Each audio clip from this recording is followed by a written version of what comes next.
चला तर मैत्रिणींनो, आज आपण घरी तूप कसं बनवायचं ते बघणार आहोत। मी ही जवळजवळ 8-10 दिवसाची साय जमा करून घेतलेली आहे। अगदी फ्रेश आहे, बघून घ्या।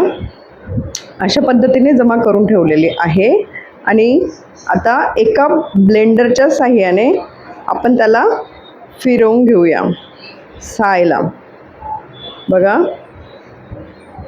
अशी फिरवून घ्यायची आहे बऱ्याच वेळ, जोपर्यंत आपल्याला वाटत नाही की याचा गोळा तयार होणार आहे तोपर्यंत आपण त्याला फिरवायचं आहे। बघा, आता मी त्यात ना पाणी घातलं आहे ज्याने, आणि परत एकदा फिरवून घ्यायचं पाणी टाकल्यानंतर।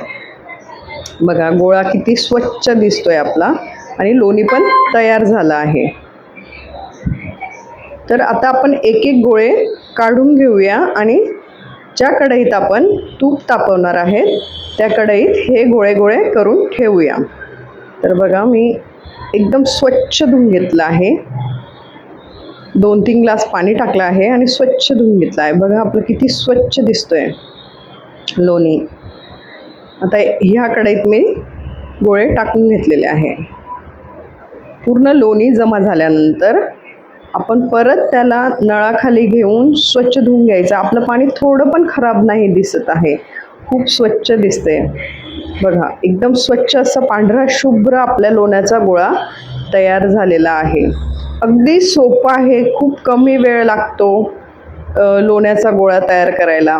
आणि जी साय आहे ना, एक ट्रिक मी इथं सांगणार आहे। जी साय आहे ना, ती आपल्याला रात्रीच काढून बाहेर ठेवायची आहे आणि सकाळी आपण त्याचं लोणी बनवायचं आहे, जेणेकरून ते ना एकदम छान बनतं आणि पटकन होतं।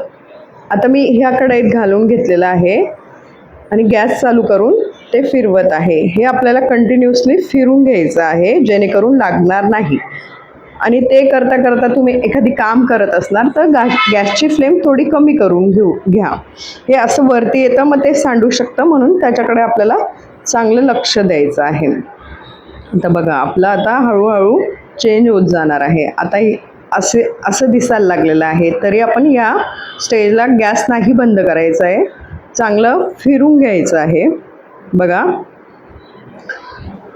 थोडंसं असं लालसर झालं की आपली जी बेरी दिसते ना त्यात, ती लालसर झाली की तेव्हाच आपल्याला गॅस बंद करायचा आहे। आणि तुम्हाला ते ब्लॅक ब्लॅक दिसतंय ना, थोडंसं लागलं होतं म्हणून, पण तूप अगदी छान झालं आहे आणि त्याला स्मेल तर इतका छान येतोय आणि घरी हाताने बनवलेलं तूप खाण्यात काहीतरी वेगळीच मजा आहे। बघा, तुम्हाला माझ्या रेसिपी आवडत असतील तर मला सांगत चला की मी कुठली रेसिपी तुम्हाला दाखवू, जेणेकरून मी ती ट्राय करणार। बघा, अतिशय सुंदर आणि स्वच्छ आपलं तूप झालेलं आहे। तुम्ही घरच्या घरी हे करू शकतात। डेली तुम्ही दूध घेताय, ती साय काढून काढून आपल्याला हे बनवायचं आहे। मी 8-10 लिटर दुधाने एवढं तूप काढलेलं आहे।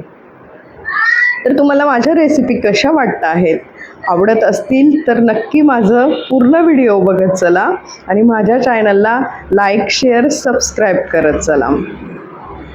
मैत्रिणींनो, अशाच उपयुक्त टिप्स मी तुम्हाला देत जाणार आहे। तर आपल्याला या व्हिडिओमध्ये असं ट्रिक मिळाली आहे की साय रात्रभर बाहेर ठेवायची काढून, मग सकाळी त्याचं तूप काढायचं। थँक्यू व्हेरी मच माझा व्हिडिओ बघितल्याबद्दल।